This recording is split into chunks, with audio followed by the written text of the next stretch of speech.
വാൻഗോഗിനെക്കുറിച്ചുള്ള ഒരു നാടകത്തിൽ ഒരു ചെറിയ വേഷം ചെയ്ത അന്നു മുതലാണ് വാൻഗോഗ് എന്ന ചിത്രകാരനെ കുറിച്ച് കൂടുതൽ അറിയാൻ ശ്രമിച്ചിരുന്നത്. അങ്ങനെ ഇഷ്ടപ്പെട്ട ചിത്രകാരന്മാരിൽ ഒരാളായി വാൻഗോഗ് മനസ്സിൽ പതിയുകയും ചെയ്തു. അതുകൊണ്ട് തന്നെ ആ ചിത്രകാരനെ എൻ്റെ ഒരു കവിതയിലും ചേർത്ത് വെച്ചു.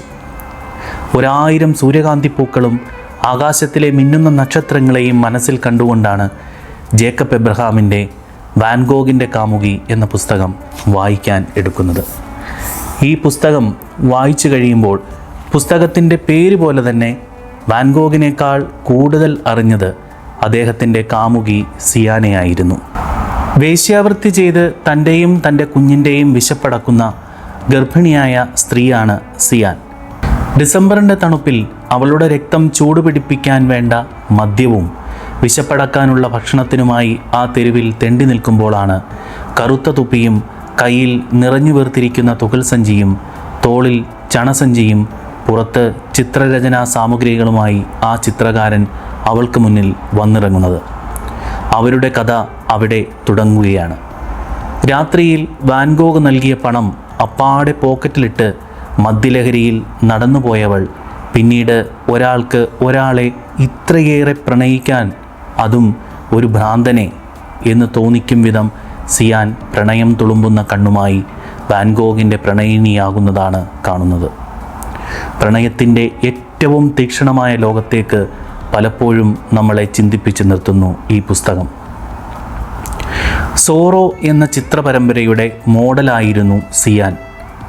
നിരാശയുടെയും ദുഃഖത്തിൻ്റെയും മാനസിക സംഘർഷങ്ങളിൽ ഇടയ്ക്കിടെ വീണുപോകുന്ന വാൻഗോഗിൻ്റെ ജീവിതത്തിൽ പ്രതീക്ഷയും സന്തോഷവുമായി പിന്നീട് പടർന്നു കയറുന്ന കാമുകിയായി മാറുന്നത്. നിഷ്കളങ്കമായ സ്നേഹത്തിലൂടെ മാത്രമേ ജീവിതത്തെ സ്പർശിക്കാനാവുകയുള്ളൂ എന്ന വലിയ സത്യമാണ് വീണ്ടും ഈ പുസ്തകം ഓർമ്മിപ്പിക്കുന്നത്. സിയാൻ, ഞാൻ നിങ്ങളെ പ്രണയിക്കുന്നു, ദയവ് ചെയ്ത് എൻ്റെ കൂടെ താമസിക്കൂ എന്ന വാക്കുകൾ സിയാൻ കേൾക്കാൻ കൊതിച്ചിരുന്നതാണ്. ജീവിതം നശിച്ചുപോയി എന്ന് കരുതിയ ഒരുവൾക്ക് പ്രതീക്ഷയുടെ ഒരു വെളിച്ചം കൂടിയായിരുന്നു അത്. അവൾ അതിന് തിരിച്ചു നൽകിയത് അത്രയും ആത്മാർത്ഥമായ പ്രണയവും കരുതലും. അവൾ ദൈവത്തെപ്പോലെ അയാളെ സ്നേഹിച്ചു. അവൾ പറയുന്നു, ജീവിതത്തിൻ്റെ അപ്രതീക്ഷിതമായ തിരിവുകളെക്കുറിച്ച് ഇപ്പോൾ ഞാനും വാൻഗോഗിനെ പോലെ ചിന്തിച്ചു തുടങ്ങിയിരിക്കുന്നു. മൃഗസമാനമായിരുന്നു എൻ്റെ പഴയ ജീവിതം. തിന്നുന്നു, കുടിക്കുന്നു, തെരുവിൽ അലയുന്നു, പണത്തിനു വേണ്ടി ഭോഗിക്കപ്പെടുന്നു. അഴുക്കുചാലുകളിലൂടെ ശരീരവും ആത്മാവും ഒഴുകിപ്പോകുന്നു. ആ കാലത്തു നിന്നും കലയുടെ ഒരു തുള്ളി വെളിച്ചം ആ മരങ്ങളിൽ വീഴുന്ന നിലാവ് പോലെ എൻ്റെ ഉള്ളിലേക്ക് വാൻഗോഗ് നിറയ്ക്കുന്നു. നിലാവ് പോലെ പ്രണയത്തിൻ്റെ നനുത്ത വെളിച്ചം വാൻഗോഗ് എന്നിൽ നിറയ്ക്കുന്നു. ചെമ്പിച്ച മീശയും താടിയും എൻ്റെ കയ്യിൽ മുത്തമിട്ടു. എത്രയോ പുരുഷന്മാരുടെ ചുംബനങ്ങൾ ഞാൻ ഏറ്റുവാങ്ങിയിട്ടുണ്ട്. എങ്കിലും ആ നിമിഷം എൻ്റെ ശരീരം വിറച്ചു, ഉള്ള് പുളകമണിഞ്ഞു. ഞാൻ പ്രണയമെന്തെന്ന് അറിയുകയാണോ? വാൻഗോഗ്, ആ പേരുച്ചരിക്കുമ്പോൾ തന്നെ എൻ്റെ ഹൃദയം തുടിക്കുന്നു. പുതിയ ആകാശവും പുതിയ ഭൂമിയും എനിക്ക് സ്വന്തമാകുന്നത് പോലെ. പ്രണയം ആത്മാവിനെ തൊടുമ്പോൾ അങ്ങനെയാണ്. മാംസനിമിടമല്ല അനുരാഗം എന്ന് മുൻപ് ഒരു കവി പറഞ്ഞിട്ടുണ്ട്. പ്രണയമെന്നാൽ ശരീരം പങ്കുവയ്ക്കലല്ലെന്നും ഹൃദയത്തോട് ഒട്ടിച്ചേരുന്ന പ്രതിഭാസമാണെന്നും സിയാൻ വാൻഗോഗ് പ്രണയം നമ്മെ പഠിപ്പിക്കുന്നു. ഈ നോവലിൽ സിയാനും വാൻഗോഗിനുമൊപ്പം മറ്റു 2 പേരുടെ കൂടി കഥ പറയുന്നുണ്ട്. ഒരു വിറകു കച്ചവടക്കാരനും സിയാൻ അഭയം നൽകിയ ആഗ്നസ് എന്ന തെരുവ് പെണ്ണിൻ്റെയും അവർ തമ്മിലുള്ള പ്രണയവും.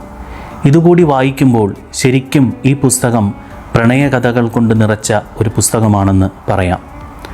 അമ്മയോളം സ്നേഹമാണ് സിയാൻ ആഗ്നസിനോട് ഉള്ളത്. അവൾക്ക് തിരിച്ച് മകളോടെന്ന പോലെയും. പഴയ പോലെ ഞങ്ങൾ ഒരുമിച്ച് കെട്ടിപ്പിടിച്ച് കിടന്നു. ആഗ്നസിൻ്റെ ശരീരത്തിൻ്റെ തുടിപ്പുകളിൽ ഞാൻ കെട്ടിപ്പിടിച്ചു. വിട്ടുപോകാൻ മടിക്കുന്ന എന്തൊക്കെയോ അനർവചനീയമായ വികാരങ്ങൾ ഞങ്ങളെ 2 പേരെയും വന്നുമൂടി. അവളുടെ നിശാക്കുപ്പായത്തിൻ്റെ കുടുക്കുകളഴിച്ച് അവളുടെ വലിയ മുലകളിൽ ഞാൻ മുഖമമർത്തി. അമ്മ മണം നുകർന്ന് ഒരു കുട്ടിയെപ്പോലെ കരഞ്ഞു. നോക്കൂ, എത്ര മനോഹരമായി ആ ബന്ധം പറഞ്ഞിരിക്കുന്നു. ഈ നോവൽ വായിക്കുമ്പോൾ നഗരത്തിൻ്റെ അഴുക്കുചാലിൽ അടിഞ്ഞുകിടക്കുന്ന ആ കനാലും ആ തെരുവും അവിടെയുള്ള ഓരോ മനുഷ്യരും ഒരു ചിത്രകാരൻ ക്യാൻവാസിൽ വരച്ചിടുന്ന ചിത്രം പോലെ മനോഹരമായി സങ്കല്പിക്കാൻ കഴിയുന്നു. അത്രയും മനോഹരമായ രചനയാണ് ജേക്കബ് എബ്രഹാം എന്ന എഴുത്തുകാരൻ ഇതിൽ ചെയ്തിരിക്കുന്നത്. ചിലപ്പോഴൊക്കെ വാൻ ഗോഗ് ചിത്രം വരയ്ക്കാൻ നിൽക്കുമ്പോൾ ഉണ്ടാകുന്ന പ്രകാശത്തിൻ്റെയും നിഴലിൻ്റെയും ഏറ്റക്കുറച്ചിൽ പോലും മനസ്സിൽ സങ്കല്പിക്കാനാകുന്നു.